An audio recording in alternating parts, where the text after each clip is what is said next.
Hola de nuevo por aquí con ustedes para una entrega más sobre estos temas que hemos venido abordando para el amado pueblo de Dios en el libro del Génesis.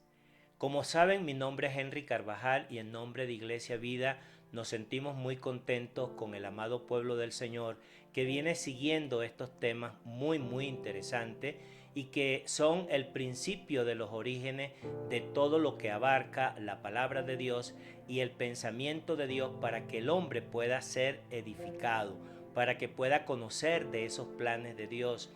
Y si tú todavía no eres salvo y no tienes esa experiencia de la salvación, esperamos que al final podamos orientarte a hacer una oración para ayudarte, para que también puedas ser parte de aquellos que nos hemos convertido en pueblo de Dios. Hoy estaremos abordando el tema que tiene que ver con la construcción del arca de Noé. Y eso lo vamos a encontrar en capítulo 6 del Génesis a partir del versículo 9. Y le voy a leer una parte bien interesante que tiene que ver como introducción para las consideraciones que queremos hacer el día de hoy. Dice aquí en versículo 9, Noé construye el arca. Estas son las generaciones de Noé. Noé, varón justo, era perfecto en sus generaciones, con Dios caminó Noé, dice el versículo 9. Ahora el versículo 10 dice algo muy interesante. Y engendró Noé 3 hijos, Sem, Cam y Jafet. Y se corrompió la tierra de delante de Dios, y estaba la tierra llena de violencia. Y miró Dios la tierra, y aquí que estaba corrompida, porque toda carne había corrompido su camino sobre la tierra. Dijo pues, versículo 13, Dios a Noé: he decidido el fin de todo ser, porque la tierra está llena de violencia a causa de ello, y aquí que yo los destruiré con la tierra. Hazte un arca de manera de gofer, harás aposentos en el arca y la calafatearás con brea por dentro y por fuera. Esta es una pequeña introducción de la lectura. El resto de los versículos son muy interesantes, pero por razones de tiempo queremos comentarte brevemente algunas consideraciones que a mi punto de ver llaman la atención en esta porción. En primer lugar, dice el contexto que aquellas generaciones estaba llena de violencia. Y la violencia, acuérdense y tengamos presente que tiene que ver con distintos tipos de violencia. Empezando con la violencia que hacemos hacia nosotros mismos como seres individuos o como seres vivos, que nos hacemos daño a sí mismos. En las relaciones de pareja, esa violencia doméstica que existe, ahí estaba presente. Pero también estaba presente esa violencia entre los habitantes, entre las poblaciones, de tal manera que el ambiente de verdad era muy triste. ¿Y todo eso a qué se debía? Todo eso obviamente se debía a que el hombre había apartado sus ojos de Dios, había desarrollado sus propios intereses personales y se había olvidado cuál era el fin y el propósito con que Dios había hecho al hombre. Esto es sumamente interesante. Y ahora bien, tengamos presente que para ese momento había una forma en la cual el hombre se venía así desarrollando. ¿Cuál era esa forma? Esa forma en la cual ya nosotros habíamos aprendido en porciones anteriores de que todo lo que el hombre había vivido, de todo lo que el hombre había recibido de Dios, se había olvidado. Y llegamos a este punto en la cual Dios toma una decisión. Y la decisión de Dios es firme y se la comunica a uno de aquellos que se habían mantenido firmes, como era el caso de Noé.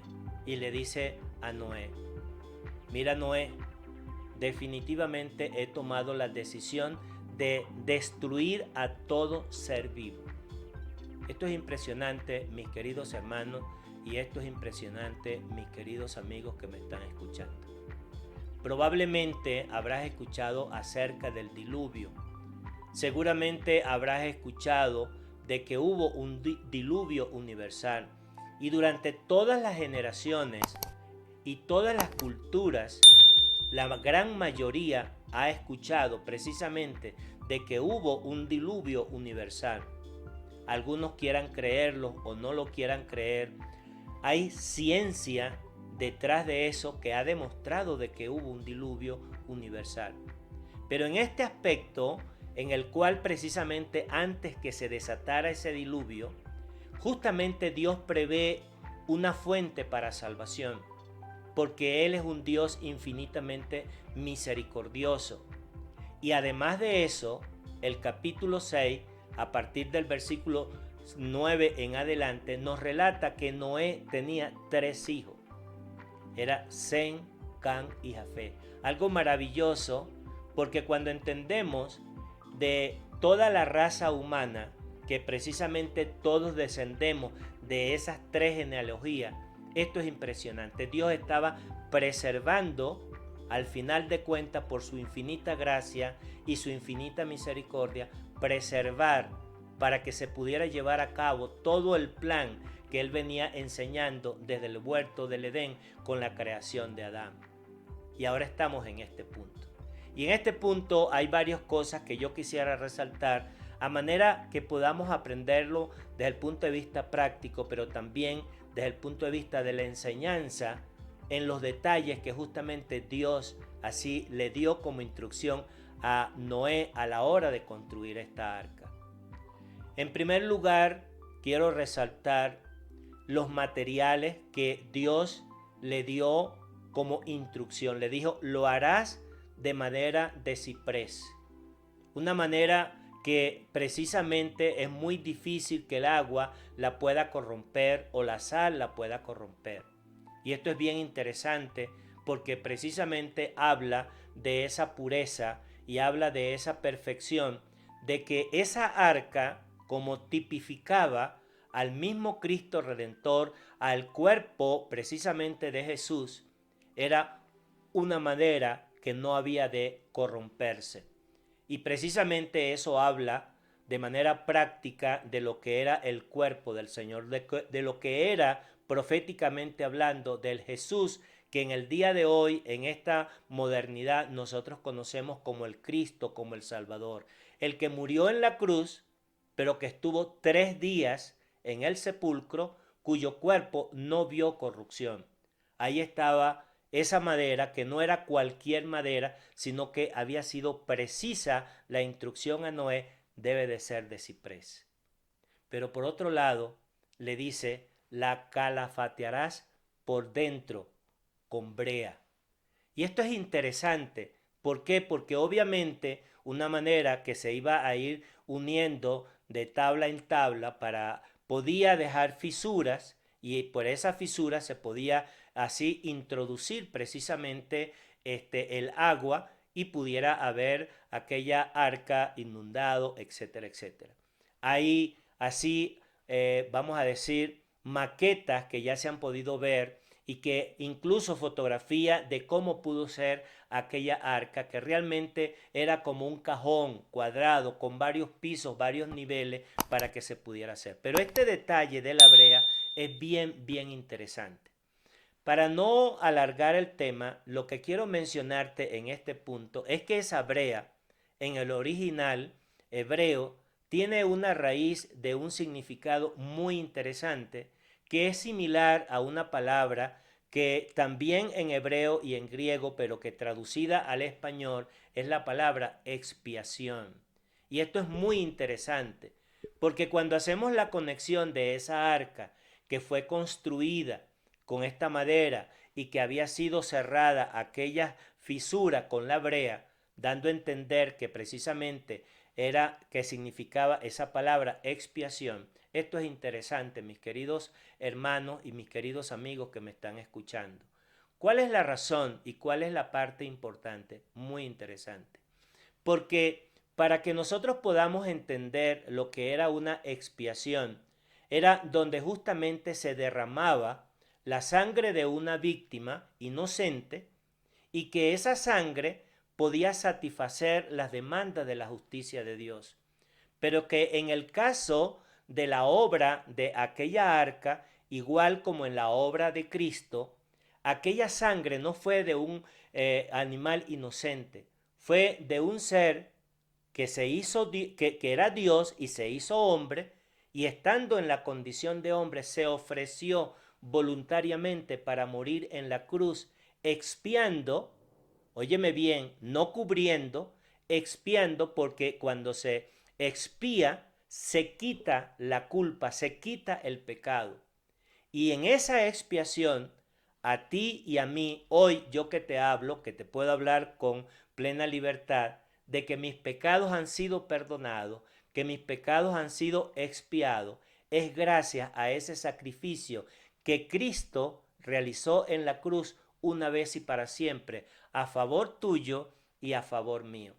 Y aquí en esta arca, que era una arca de salvación, ahí estaba precisamente tipificándose ese personaje que se llama Cristo, que en la historia ustedes saben que murió, fue sepultado y resucitó al tercer día de entre los muertos y que hoy está entronado en gloria.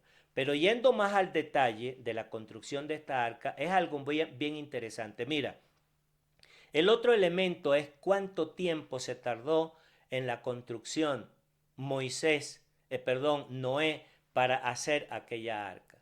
Dice la escritura que aproximadamente duró 120 años aquella construcción. Prácticamente, si cada generación eran 40 años, habían pasado 3 generaciones, que había una longevidad en las personas.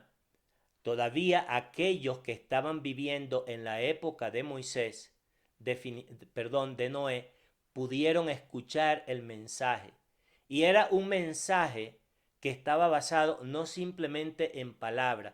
Imaginémonos por un instante a esa construcción tan gigantesca que estaba haciendo Noé y que todos los que estaban alrededor de él veía y se le acercaban para preguntarle. Imaginémonos por un momento cuál era el mensaje. El mensaje era muy sencillo.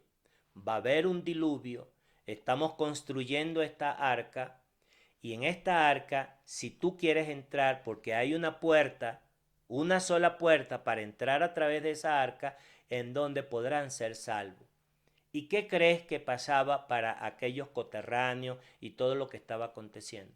Seguramente se burlaban, seguramente hacía tiempo que no llovía, y entonces imaginémonos por un instante la burla, el descrédito de aquellos habitantes de esa época.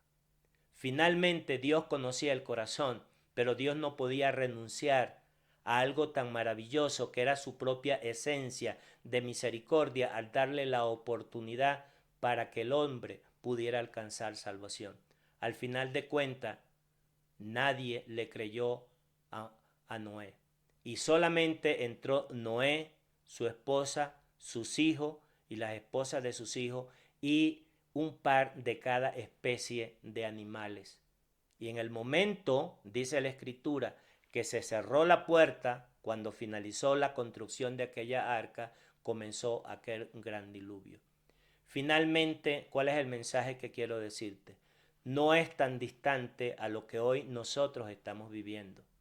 Hacen aproximadamente 2000 años, una persona que se llama Jesús, que es el mismo Dios eterno encarnado, nacido de María, crecido y visto por todos como José, como el hijo de José el carpintero, y empezó a anunciarse un mensaje, no le creyeron y le crucificaron. Y a partir de ese momento, aquellos 12 discípulos comenzaron a predicar el evangelio. Cristo, el Hijo de Dios, vino a salvar y a rescatar a todo aquel que quiera creer en Él, que quiera confesarle en Él, que se pueda refugiar como que si fuera aquella arca. ¿Para qué? Para que pueda ser salvo. Y te voy a decir algo. Llevamos más de 2000 años predicando el evangelio y son pocos los que han entrado a través de esa puerta, que hoy no es un arca, literalmente hablando, pero que es la puerta que Él ha abierto para que a través de Él nosotros podamos alcanzar salvación y podamos llegar al encuentro con nuestro Dios. No se trata de religión, no se trata de una doctrina, se trata del mensaje glorioso de salvación, como lo hizo Noé cuando dio aquella instrucción. Nosotros, los creyentes en Cristo, estamos esperando esa venida del Señor, porque así, proféticamente hablando, en el libro de los Hebreos, así dice claramente que en estos postreros días muchos estarán distraídos, como en los días de Noé. Y entonces cuando aparezca el Señor, aquellos se quedarán así sin salvación. Así que te invito, amigo, que no eres salvo, a que puedas refugiarte en esta arca que es Cristo Jesús. Así como en los días de Noé, Él se salvó con toda su familia. Haz una oración allí donde tú te encuentras y dile: Señor, yo quiero refugiarme en ti como se refugió Noé en aquella arca y alcanzó salvación. Hoy te acepto como mi Salvador personal. Hoy creo que moriste en mi lugar para expiar mis pecados, para satisfacer las demandas de la justicia de Dios. Te acepto. Si eso lo haces, ahí donde estás, dice la palabra de Dios, que hoy mismo tu nombre será inscrito en el libro de la vida en los cielos. Hasta aquí esta porción. Esperamos al mismo tiempo y queremos decirte que las puertas de Iglesia Vida están abiertas para ti, para tu familia, cada domingo a las 12 del mediodía. Nosotros estamos en el Salón Concordia, en la delegación de Tlalpan. Y ahí estamos desde las 12 a las 2 de la tarde. Y aquí abajo te vamos a dejar nuestro número de WhatsApp por si quieres tener algún tipo de consulta pastoral o quisieras hacernos alguna pregunta. Acuérdate que estamos para servirte. Que Dios bendiga tu vida. Hasta una próxima.